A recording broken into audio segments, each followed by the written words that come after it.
I'll go ahead and call the Sueur City Council meeting, regular City Council meeting, Monday, February 23rd, 2026 order. Start with the Pledge of Allegiance. Allegiance to the flag of the United States of America and to the republic for which it stands, one nation, under God, indivisible, with liberty and justice for all. All right, Joel, our city administrator, is going to give an update on our circumstance for being here. Thank you, President Pro Tem Sullivan. Yes, we're all here in the fire hall today, and we will be here for the, I want to say, foreseeable future. Hopefully long, not too terribly long, but longer than the police department wants us to be here. The police department has been temporarily relocated to City Council chambers. There was a water intrusion that was taking place in the walls and ceiling in the police department. So we moved the police department into City Council chambers as the most adjacent and easily secureable space. They are moved in. I can't say that they're comfortable, but they're being great sports about it. So thank you. In case I don't say it, it's you, Evan. Thank you. Significant water intrusion event, yes. So we appreciate everyone's patience with that. We will be here at the fire hall for some time. We don't have an ETA yet. We're working with our insurance company and several contractors to finalize a plan for some demolition and reconstruction that will need to take place, but we'll update the council and the public as that unexpected project moves forward. All right, with that, I'll look for an approval of the agenda. So moved. Motion, second, Nelson. Any discussion? All in favor? Aye. All opposed? All right, motion passes. Presentations, firefighter retirement recognition. Thank you, President Pro Tem Sullivan. We have some members of the Sueur Fire Department here tonight, along with a very important, recently retired volunteer firefighter, Steve Breaker. Steve, could you just stand up for us, please? Members of council, Steve has been on the Sueur Fire Department for over 20 years, recently announced his retirement. He has served the community valiantly, put in a ton of time. I want to personally thank Steve on behalf of the community of Sueur. Thank you for everything you've put in, Steve. And also, Steve's family is here. I want to thank his family. For anyone who is a volunteer firefighter or knows one or is related to one, you know there's a lot of weird hours, a lot of pager calls in the middle of the night or at family dinners or holidays. So thank you to the family as well.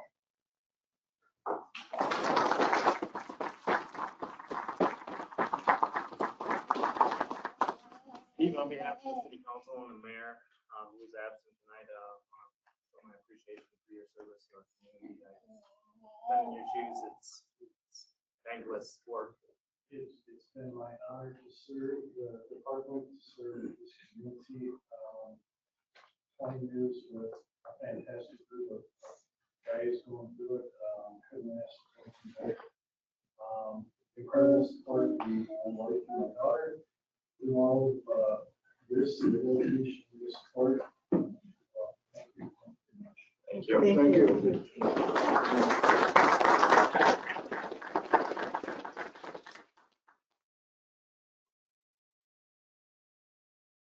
All right, we'll move on to item 4B, police officer swearing in. Thank you. I'll invite Chief Sueur up. We have 2 oaths of office to administer tonight, and Chief Sueur, I'll let you take it. Thank you. I like to look at both here. Thank you. We've done this a couple times in the last 2 years, and this one is very important to us as well, like everyone that has come. The swearing in ceremony is more than a formal tradition. It's a public commitment. It's a promise to serve with integrity, uphold the law, and protect the community with honor and dedication. Today, we recognize not only the oath being taken, but the journey that led the 2 officers back to where they belong. Both Sergeant Cripps and Officer Coates have worked together before. They have been in different agencies, in different environments, and different approaches to policing. And yet they both found a way back to what many of us know as a calling, which is small town policing. The kind of policing where relationships matter, where names are known, and where trust is built one interaction at a time. Sergeant Krebs has been here for the last year and has proven to himself to be a great addition to our department. His leadership experience and willingness to bring forward new ideas, which maybe it's a little too many new ideas, has made this team much stronger, and we appreciate it. He's really stepped up to this role. Officer Coates joined us, bringing 8 years of experience, and it shows his professionalism to his leadership presence and being straightforward, solid police work. He really shows what it means to be a good cop. We're very happy to have you with us. His commitment to doing the job right, his confidence and integrity reinforces the standards we expect within this department. So to both of you, welcome to the Sueur, welcome to the community where small town policing really still matters, and welcome to a team that stands together. I will have Sergeant Cripps come up, please. Go to his face. I don't know, where would you like us? We'll just be in the middle, and you'll be right here so you can read it. Perfect. That's what I was hoping for. You put my full government name up there too? Yes. Oh, yes. I should Appreciate probably that. say that. Put your hand, repeat after me. You can come a little closer. I state your name. I, Robert J. Cripps, Do solemnly swear do solemnly swear that I will support the Constitution of the United States that I will support the Constitution of the United States and the Constitution of the State of Minnesota, and the Constitution of the State of Minnesota, and I will faithfully discharge the duties and that I will faithfully discharge the duties of a police sergeant within and for of a police sergeant within and for the city of LeSueur and state of Minnesota. the city of Le Sueur and the state of Minnesota. Thank you. I will have his family come up quick. Are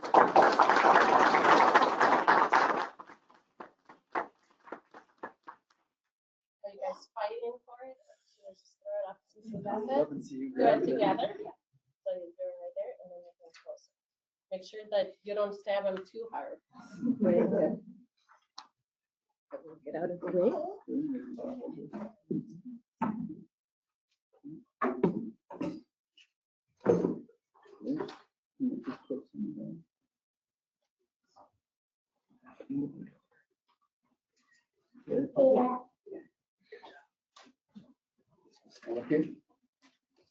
Officer code. Oh, that picture too. Yes.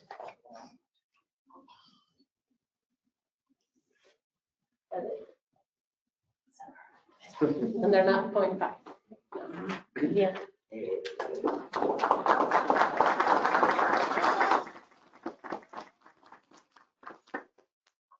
Change the name. Yes.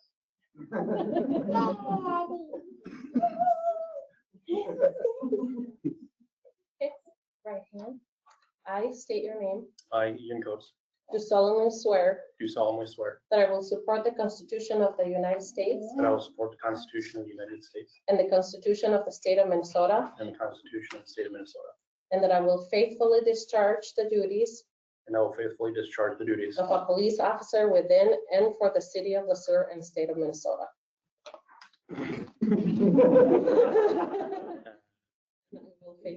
and I will faithfully discharge the duties of a police officer within and for the city of Le Sueur and state of Minnesota.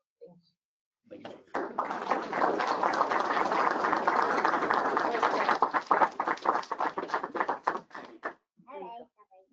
You guys can go in front too if you want. If you want to see something.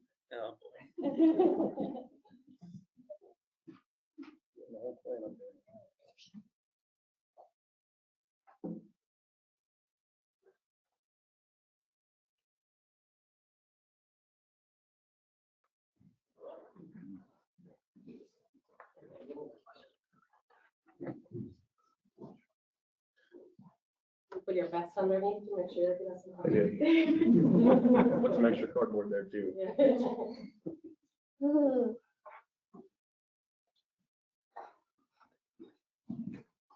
Thank you.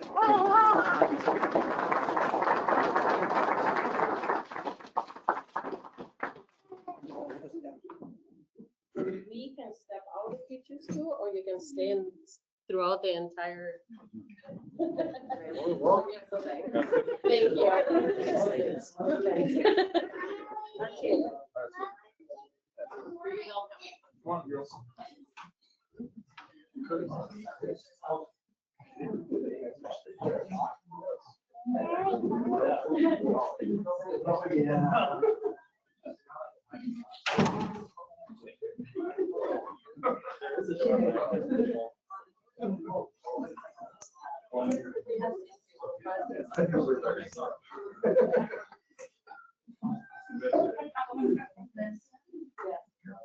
All right. Firefighter Brian Gale, everybody. All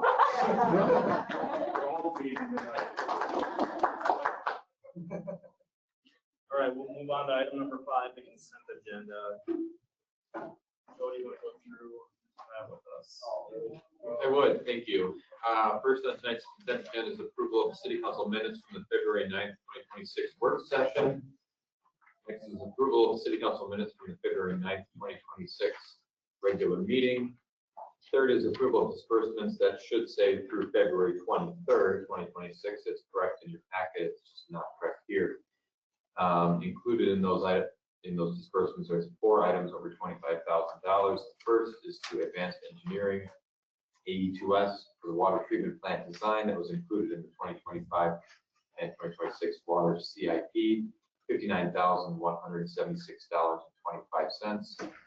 Next to Neo Water Treatment LLC, which is our FX300 wastewater chemical, $41,282.10. Next to Vesco for a wastewater pump and materials, $29,760.61.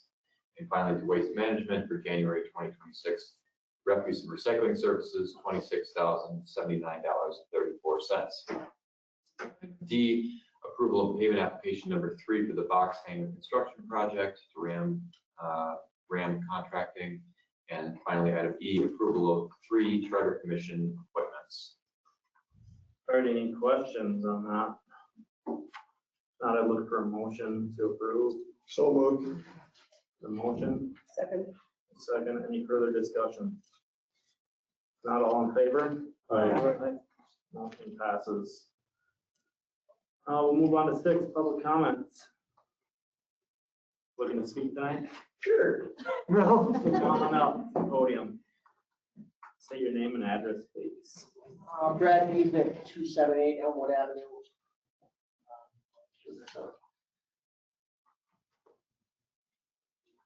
Okay. So I guess my only concern right now with the minutes for the agenda for the night is the waste treatment facility. Obviously, if it's in disrepair, it needs to be replaced and whatnot. There's only one direction that water and sewer is going to go from that, which is up. That's inevitable. That's understandable. I'm just hoping that we don't fall for the same trap that some of the other communities in the area did, which is a projection of housing blowing up and we're going to build it twice as big as we need. We watched that with Montgomery. We watched that with Craig, and then the Cedar Lake Township people ended up suing the city of New Prague because their waste treatment was a misunderstanding of what was going to happen to it.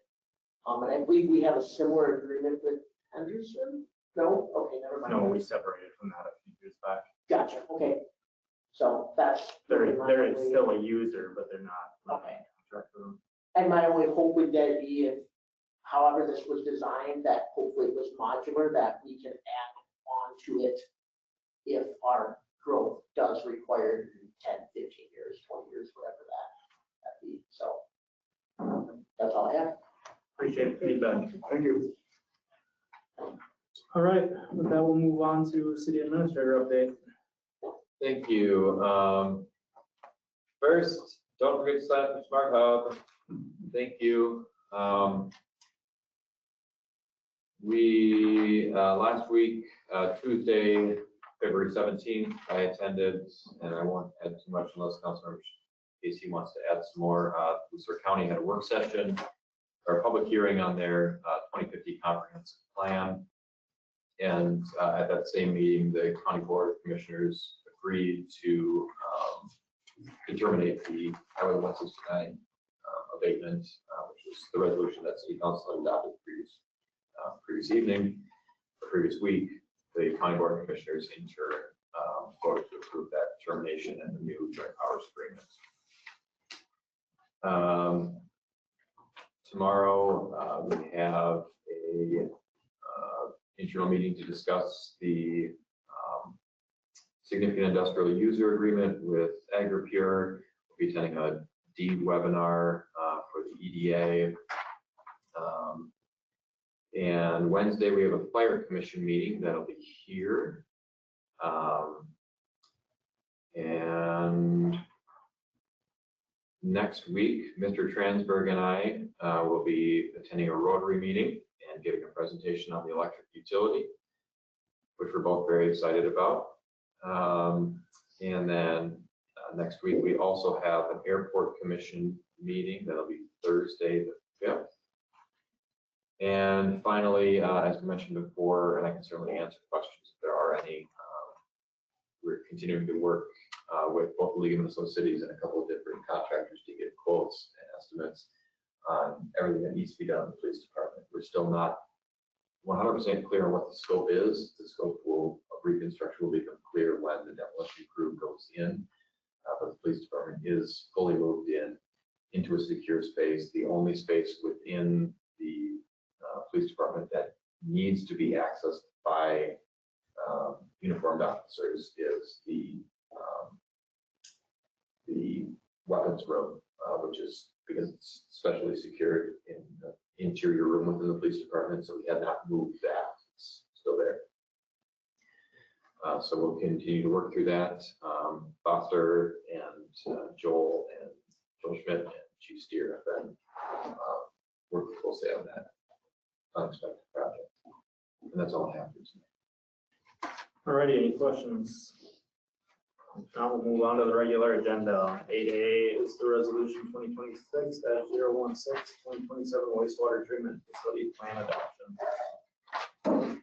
Thank you, President Pro Tem. I'm going to introduce Mr. Eric Hauser, city engineer, who's here to talk about this. We can certainly answer questions, but this is the next slated project on the city's 10-year street utility reconstruction plan. And with that, I'll turn it over to Mr. Hauser.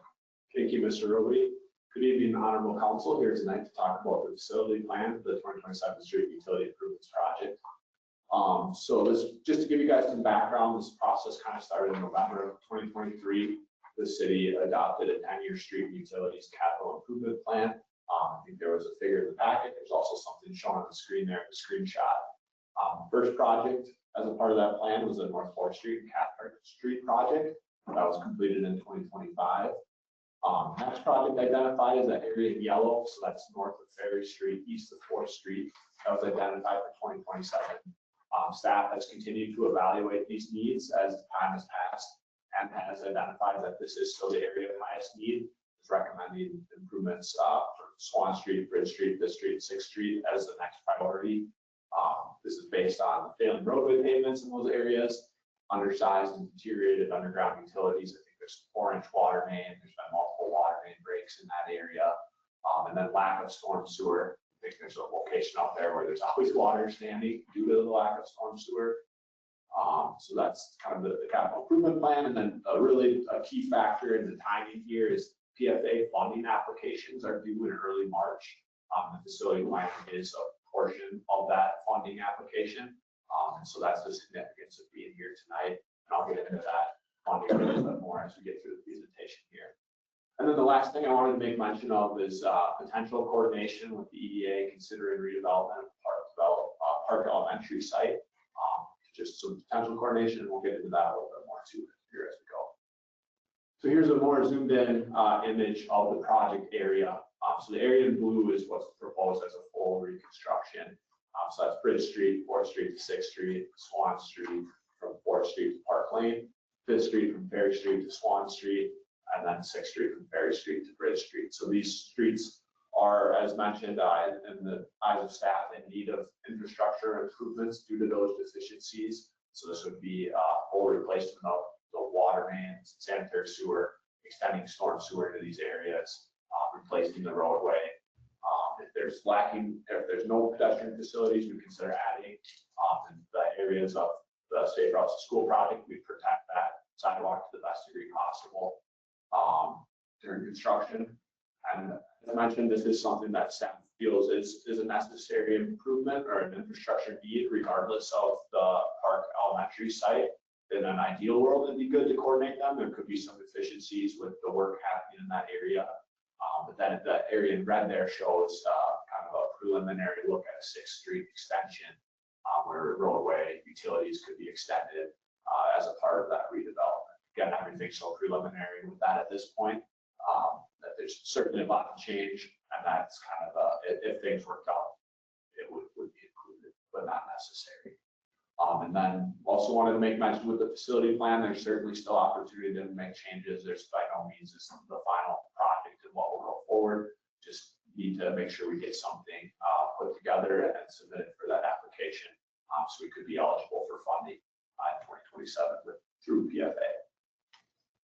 So then kind of moving into PFA and the financing. So the estimated project costs are at $4.3 million for the area shown there. The financing would be similar to previous projects, utility enterprise funds, special assessments via the Minnesota State Statutes 4.9, I think we're all familiar with, bonding, and then notably the PFA, Clean Water Revolving Fund, and Drinking Water Revolving Fund. So the city's had success using those in the past, but most recently the 2025 Street Utility Improvements Project that allows access to low interest loans for construction projects. So there's a deadline on March 6th would be the deadline for submitting the facility plan, and then also the project priority list application for the Clean Water Revolving Fund. March 13th would be the deadline for submitting the PPL for the Drinking Water Fund. And then June 5th would kind of be the next application as a part of those funding avenues with the intended use plan deadline being at that time. So then a potential schedule here that we've laid out for the project. So tonight here to consider adopting the facility plan and ordering a public hearing on that facility plan. As mentioned in early March would be those deadlines for the PFA funding avenues. March 23rd would be the proposed date of the public hearing on the facility plan, and June would have the IUP as mentioned. And then in July, we would begin the traditional 429 process that's initiated by a call for a preliminary engineering report. That report would then be presented in August with a call for the improvement hearing to take place in September. And then final design would be September of 2026 through January of 2027, bidding in spring of 2027, and then starting construction summer of 2027. So in summary, just really wanted to reiterate that tonight's really the first step of the process in order to be qualified for PFA financing. This facility plan is a necessary step for that. And the public hearing would take place March 23rd during the regular city council meeting. There would be some public notification for that that we plan to appear in the paper on March 13th. The chapter 429 process, finalizing the scope of the project, that will really take place more later in the summer. So with that, staff is recommending that council adopt the resolution approving the wastewater treatment facility plan for the 2027 street utility improvements project, and then calling for a public hearing. So with that, I'll take any questions or comments, discussion council would like to have. Right, does anybody have any questions or concerns? I do. Back when they were going to make apartments out of that elementary school, I asked about, well, what other improvements do they need up there? Does it need water lines? Does it need sewer lines and everything? And I was told, no, everything's functioning. And it's looking like it's not, according to this request. So you want to redo everything from sidewalks to lights to the electric, and everything needs to be redone apparently. Is that speaking specifically to Fifth Street or 6th Street I extension? think it was the roads that were in front of the school. So 6th Street, sure, yeah, there is some utilities. There was a water main break out there this past fall, so there certainly is some concern about the utility infrastructure. Roadway out there is in need of some repair as well. we're asking for 4 point. $3 million worth of repairs. And that's the whole project area. That's not just this street, that's Swan Street, that's Sixth Street, Bridge Street. Again, those are areas identified as needed by staff with that capital improvement plan. Which this document isn't necessarily new. This has been, I mean, this was done years ago, creating this original map of what areas needed work and at what that time it was. So I mean, back in 2018, I mean, I knew this was was slated for a potential 2027 project that this stuff would do. I mean, Mark can attest to that, we know on that. So it's been one. It's, well, now whether it's functional or whether it's needs to be replaced, I think is two different questions. I mean, I think you can have functioning sewer systems that should still be replaced when you redo roads, redo services. Yeah. So, I mean, just because utilities are functioning doesn't mean they're not at their end of life. That, I mean, that's my opinion. Yeah. And I think that's kind of what this document is guiding us down, is they're at a point of end of life. Higher risk for more breaks, more issues, or unexpected maintenance costs. I mean, I think that's kind of where you're going with your question, I'm assuming. Yes, it was. And it's just sort of the timing of this. Yeah, I mean, Why this area? right, and I'm assuming back when we did the original plan, many years ago, the original plan was done, I mean, everything was a 10-year plan. In November of 2023 is when this The roads that were most needed at that time over the next 10 years. And I think we've updated it since the original one, and that just, it continuously moves up. So with these plans, I know there's a number of them that are out there that are not paid off yet. Where are we at with stuff that And that would be it. needs to be paid? And I did ask somebody. Yes, yep. I just haven't pulled it together yet, Oh, okay. a full debt waterfall. But what we would do is for this project, as with any project, depending on the financing sources, we would present that to council before we go to final, get ready for final design. Would you switch back to this timeline, please, Eric? So But every step of this process costs the city money. Every one of those. yes, it's, when it comes to final financing, we will have a breakout of where these fit in. We have estimated projects with new debt coming on, built into our rate structure, built into, The bonding, the taxes. yep. So there are assumptions around how much needs to, when certain debt falls off and when new debt is coming on, and how it's built into. And I guess that's my question is what debt are we getting rid of to take on a new debt? And I cannot answer that for you right now. Get you that information. Yes. And I think you're right that it's every point of this, there is some cost to that. But if the city wants to potentially take advantage, the city wants to try to take advantage of low interest financing for this project, it would need to be submitted with a facility plan by March 6th. Is that the last, that's the end, you can't do it after that? It wouldn't be possible to do this project in 2027 with PFA financing. We can still do the project if council wants. Or can we do it the next year? If we find that our debt is too high right now, we don't want to raise taxes. Can it wait? Well, even if we submit, Joe, correct me if I'm wrong, we don't have to do the project. Correct, we Push it can, off. yes, anytime, once you're, and we've seen this with other projects that are on the IUT or the PPL with PFA, is once it's on there, it's scored. And if you either choose not to do a project or it gets bumped for some reason, it remain eligible, but you can say this is my new timeline for completion of the project.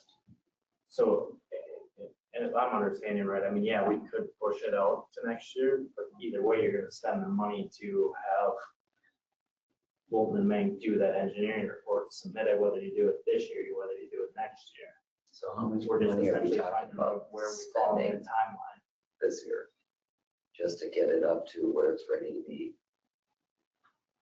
done, even if it's done next year, how much money will that cost?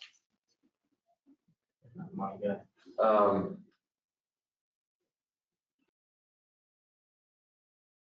I don't know exactly.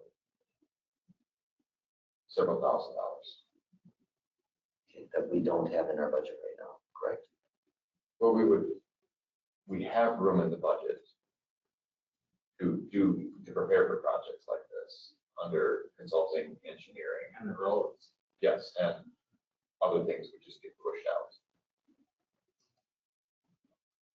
So every year we have budgeted engineering costs in all of our utilities and in most of our departments to be able to do work such as this, to be able to pay consultants to prepare us for these next projects, to be able to prepare us for the next step in that 10-year plan. Council decides to go away from a 10-year plan. I mean, that's a decision that council would make, but we're acting on the council's decision From 23. from 2023 to continue on the 10-year plan. And North Fourth and Cathcart was done, or will be In process. substantially It says it's done. will be finished. And the next project is slated for 2027. If within the bounds of the projects that are on that map in 2023, Foster and his team have continued to evaluate, like Eric said, what are the highest need areas in the city? What's at highest risk for failure? Where are we going to get the biggest benefit from spending money on a street project? And this area is still would see the most substantial benefit from an improvement. More so than South Fifth, Sixth, and Seventh Streets, more so than South Third It's Street. kind of an isolated area out by Park Street or Park Elementary. It is, Not a lot of traffic. well, there's a fair amount. Homes. Yep. Didn't mean to cut you off. But one of the things that, we probably haven't talked about it the last 6 months for sure, but if you look at that map, you just go back please, to there we go. And this one doesn't show the whole thing, but back in 2020, when City Council was looking at a map similar to this, most of the projects were in our very high impact areas. It was Ferry Street, it was Elmwood, it was North Main Street, it was North 4th Street. All of our arterial streets and roads and collectors, major collector streets and roads. And Kingsway was done in 2014, 2015, so that's not slated yet on a partnership with the county. The county was ready to move ahead with these larger projects like CASA 36 or South Main Street, CASA 22, which is North Main Street, Elmwood, Ferry Street.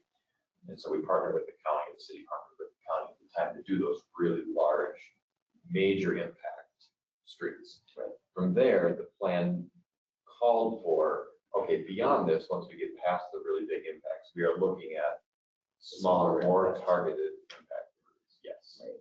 And so that's what the projects would be going forward. And they can be scaled to whatever level council is comfortable with and whatever makes the most sense from an efficiency standpoint. But the rest of the projects from a street utility improvement project standpoint are all, say, minor, less impactful to the average resident. Because everything else is done.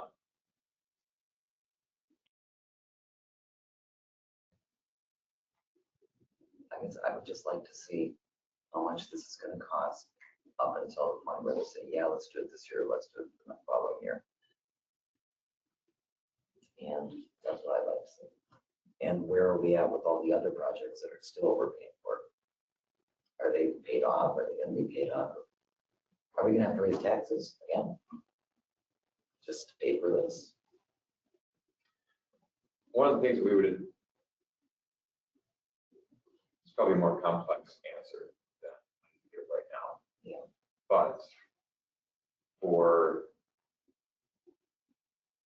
what the council would have to decide is, it would depend on a couple of things. One would be the PFA funding. So like with the North 4th Street project, we were able to do the entirety of that project without a tax impact because of the way that we strategically employ PFA funding. So there's not a tax impact for that project, which is great because it's $6.5 million, low interest rate. mean, it still shows up in rates, we still pay for that. But again, so depending on how we break out that $4.3 million eventually, we'll determine what's the taxable component of that, or the tax levy component of that versus what is the utility rate component of that. And while we don't know for sure, we would like to be able to use the same strategy we did with North Fourth, which is put as much of the expense in the PFA as we can. We don't know if that's always going to be possible. But then you can get a lot of your street reconstruction costs, surface costs included in those utilities to take advantage of the lower interest rates. But the final financial analysis would not come yet.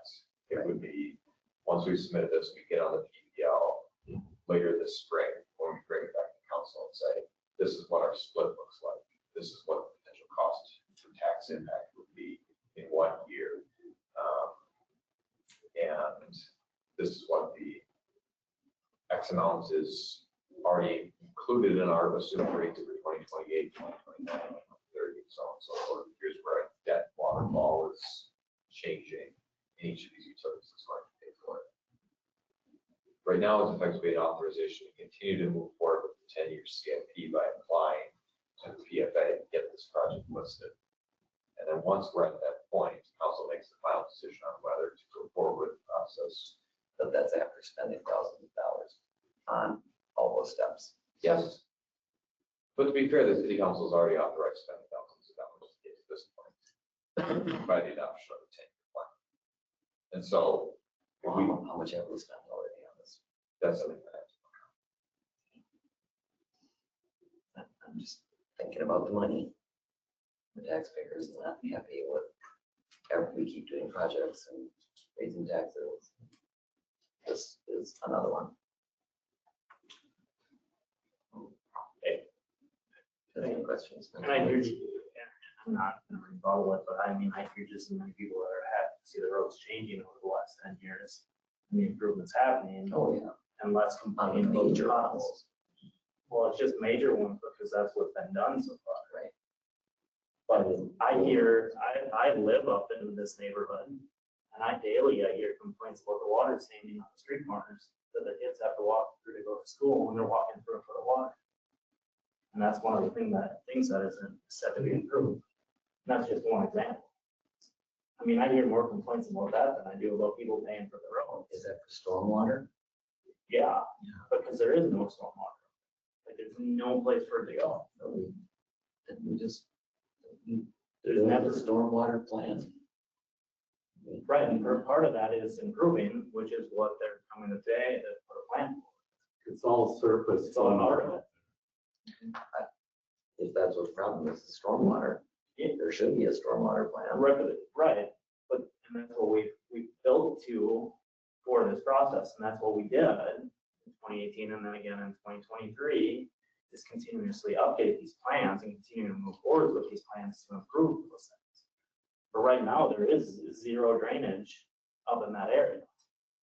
Everything sits on the street corners, so that's just one piece of it, but then it freezes and thaws, and then every spring there's asphalt that needs to be replaced, you know, so we're continuously spending money one way or the other. So whether we're spending it on engineering to put a project in that's gonna last, or we continue to spend money to fix something that is gonna be destroyed a year later because the water was sitting there again. Where do you spend the money? I think it depends on where are we at financially. I don't disagree, but I've seen a lot of money spent in the last 10 years in that neighborhood to fix stretches of that. It doesn't work. And then we're doing it again a few years later, and we're doing it again a few years later. So that's where, at what point do you fix it the right way? You can't just keep putting a Band-Aid on it.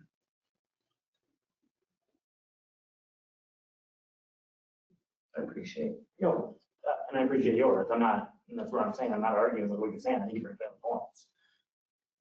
Any further questions or comments?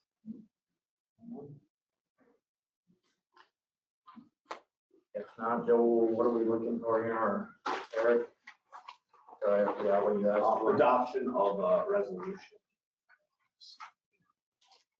Is anybody interested in making a motion adopting this resolution? I do. Motion by Huntington, second by Williams. Any further discussion? If not, all in favor? All opposed? Nelson opposed, everyone. Motion passes. All right, we'll move on to 8B, cogeneration annual summary. Assuming this is you, Joe. I'm gonna have to ask Foster to stay up here just in case there are any questions on this, because he's already understanding. So Foster pulled this together, which I appreciate. It's just a summary of, we've had some questions at previous meetings about cogeneration, which is the way that we purchase electricity back from solar customers. And so we have an annual cogeneration report for 2025 that Foster pulled together, giving an overview, and it's in your packet, of the number of customers, what customer class they fall into, which is the classes are based upon utilization load and things like that, and then how many kilowatt hours were produced.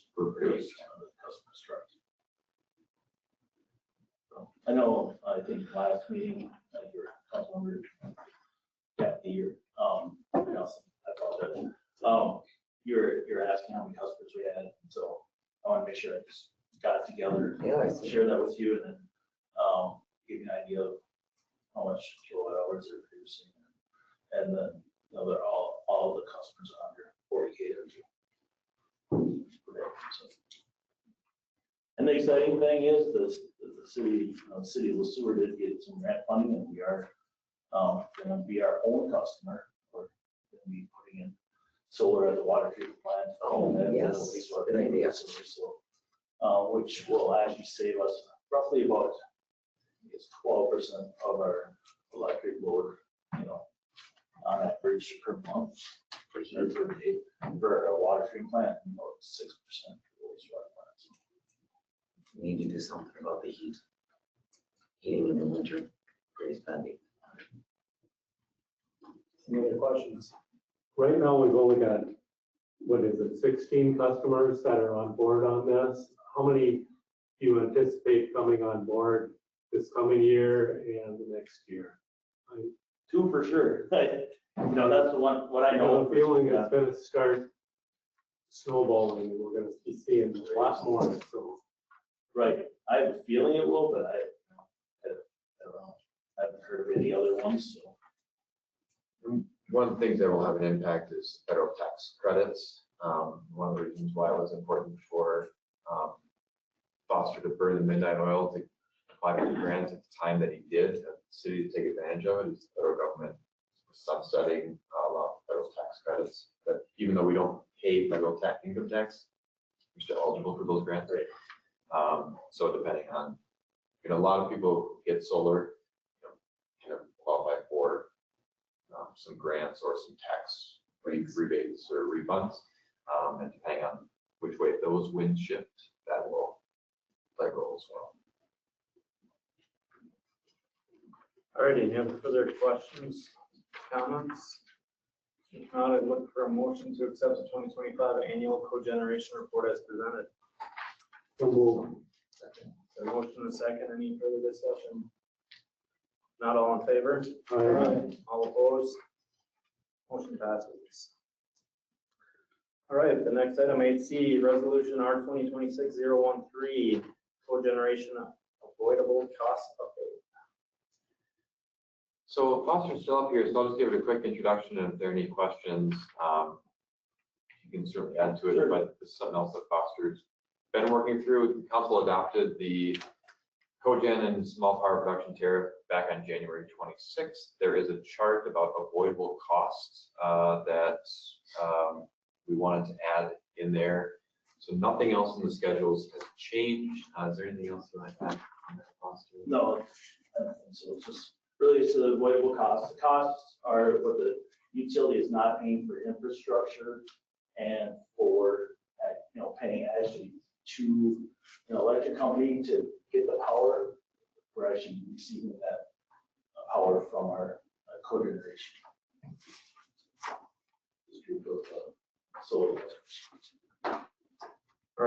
Anybody have any questions on that? If not, look for a motion to adopt resolution 2026-013 as presented. So moved. Motion. Second, any further discussion? All in favor? Aye. Motion passes. All right, 8D, resolution 2026-014, MnDOT box hanger companion grant. Bill. Yes, thank you. I'll take this one. As council will recall, the city is finalizing construction of a 50-foot by 50-foot box hanger out at the airport, being paid for in majority by the FAA. The city council previously approved entering into the grant agreement with the FAA to cover 95% of the eligible costs of the project. At the time, we had presented to city council that MnDOT was preparing to cover half of the additional balance, or 2.5% of the project costs. MnDOT, we worked with MnDOT to prepare the final grant agreement for their share of the cost, and they presented it here as part of resolution R 2026-014. In order for us to enter into the grant agreement, the MnDOT does require the city council adopt a resolution to enter into that agreement. So if I'm understanding, Joe, they're covering total of 97.5% now? Now, yes, so we will, the local share, as the FAA refers to, will be 2.5% of the cost of the hangar project. Any other questions on this? Concerns? All right, I'll look for a motion adopting resolution R 2026-014 as presented. So moved. Motion in a second by any further discussion? Not all in favor? Aye. All opposed? Motion passes. 8E, resolution 2026-015 minor subdivision. Back to you, Joe. Thank you, President Pro Tem Sullivan. Planning Commission and Councilmember Schluter may be inclined later to share his thoughts on the proceedings of the Planning Commission regarding this.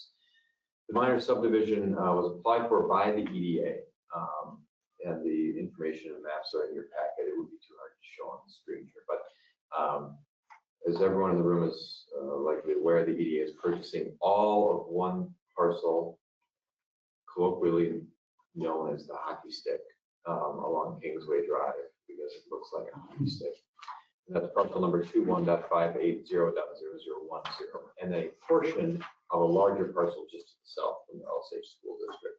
As part of that purchase, and then the EDA's ultimate plans to be able to convey that property to a developer, a subdivision is required so they can split off a portion of the southern parcel and combine it with the hockey stick to the north, creating one singular plattable property. So the EDA, the city can allow this through administrative minor subdivision with the condition that eventually the property would be platted with right-of-way dedicated and park dedication paid to the city as part of the plat process. The Planning Commission did review this at their last meeting, found that the minor subdivision as proposed appears to meet the review criteria found in the city's zoning ordinance. The Planning Commission recommended the City Council approve the application for subdivision. So the resolution before the council tonight would approve the minor subdivision with three conditions, one of which was that the property would be platted with any future development, one that park dedication would be paid at the time of platting, and then third is that the EDA and the city would work together to vacate the current trail and relocate the trail within the future plat. So the city trail that runs out to Kingsway, Green Acres Trail, bifurcates this subdivided property. So when the property is platted, the city would appropriately require that that trail be moved as part of the development. Who would pay for that trail to be moved? So the EDA ultimately would be, it's the responsibility of whoever submits the plat. So the city would say, we're going to convey this to you, this property to you in exchange for something, whether that's in exchange for a right of way as part of the new space to put the trail in. It has to be part of the development cost itself, which could either be the developer, it could be through the EDA, it could be the EDA pays and a TIF reimburses the EDA for it. The developer pays it, they request reimbursement through the TIF, but it would be, we would not expect that to be a city cost. So it's the trail that runs up to St. Anne's. Correct. Where do they want to relocate it? I mean, can they put it anywhere on there? With the plat, it would be proposed, we don't know exactly where they would want to put it, but what staff would propose right now is that it would either go on the north side of the property, which is adjacent to Greenfield Estates, the big yellow apartments, or on the southern edge of the new parcel, which is more likely. So that would, the trail coming out of St. Anne's. I know people at home can't see what I'm doing right now. But it would come out of St. Anne's to the east, and then dogleg south, and then go east out again to connect to Kingsway. Instead of going straight across, it would go on the southern edge of this new subdivided property. And the trail would not be relocated, it would not be moved, it would not be affected at all until the development takes place. So even with the subdivision, the trail doesn't go away, it doesn't get eliminated, the city still owns that property. But effectively, it'd be replaced with the same trail. Correct, yes. Outer wall trail, just in a different location. Correct, yes. And the reason the trail followed that, that particular path is that the original plat, this is way more than anyone needs to know, but I'm telling you, is that the original plat for the area north of the trail left a reserve strip on the southern edge of the trail that was unclear as to who owned it, how long they owned it, and so it was determined to be city property. And so the trail could naturally then follow this reserve strip on the plat all the way up to Kingsway Drive. To my knowledge, there's no particular other reason why the trail follows that, other than a strict distance between 2 points is a straight line. Yeah. But it could connect up to Kingsway. St. Anne's. Yes. Good question. All right, any other questions on this? If not, I look for a motion to adopt resolution R 2026-015 as presented. So move. Motion, Okay. second. Any further discussion? If not, all in favor? Aye. All opposed? Motion passes. All right, and then 8F, green sheet to law enforcement labor services collective bargaining agreement. So we received notice yesterday, last night, I believe it was, that the bargaining unit for the police officers and sergeants has voted on the proposed terms of a new 2026-2027 agreement.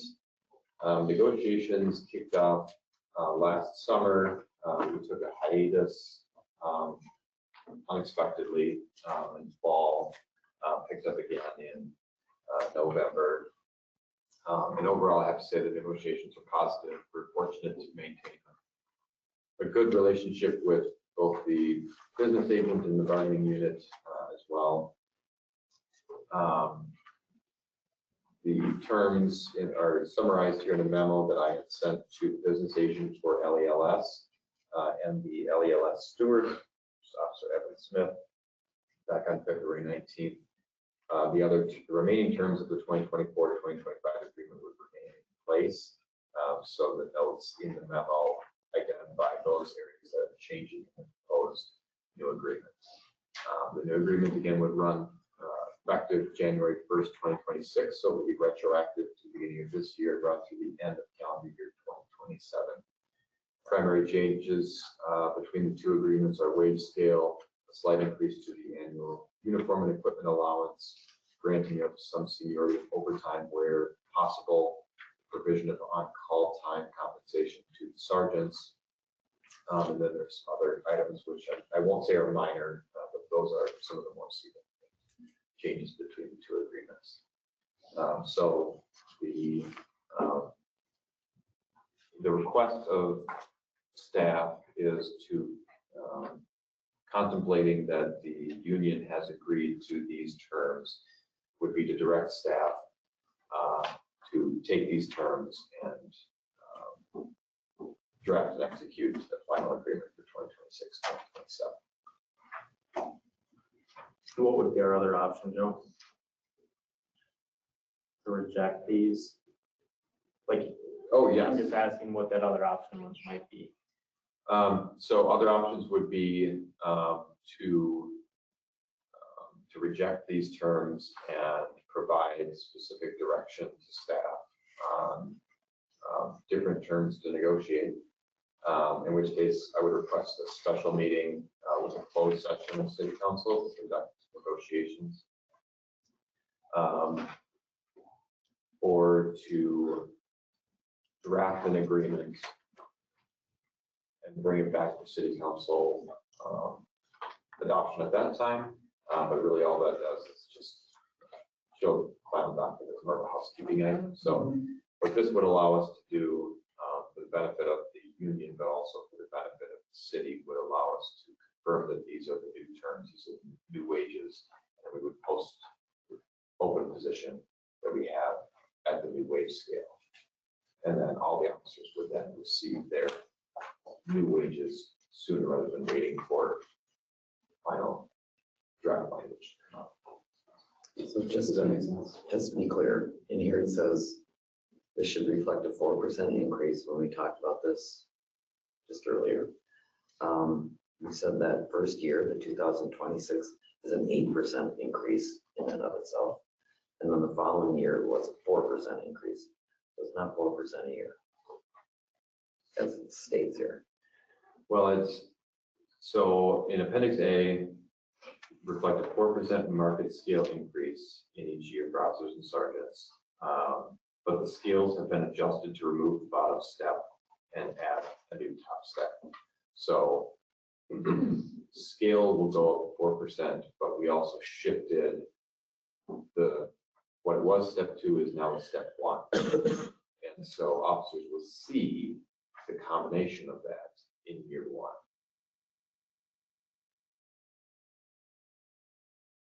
Which is 4%. So the scale itself goes up 4%, but then we chopped off the bottom scale, the bottom step, excuse me, and added the new top step, which had the effect of increasing the minimum and maximum, but a net effect of giving our officers 4% cost of living plus a 4% step increase in year 1. And then they would see the same in year 2, but the scale itself is only increasing 4% a year. Okay, so 8 the first year, 4 the next. Any other questions or comments on this? My comment is we've seen a turnover within this year, so in order to make it more desirable to retain, I feel like this is a necessary thing to approve. We've seen how many taken off here, so it's just showing that we are not. There's greener in pastures. Not far away either. No. Same here. Fine. Still higher than us. Yeah, and we do take that into account both in, from a negotiating standpoint, but also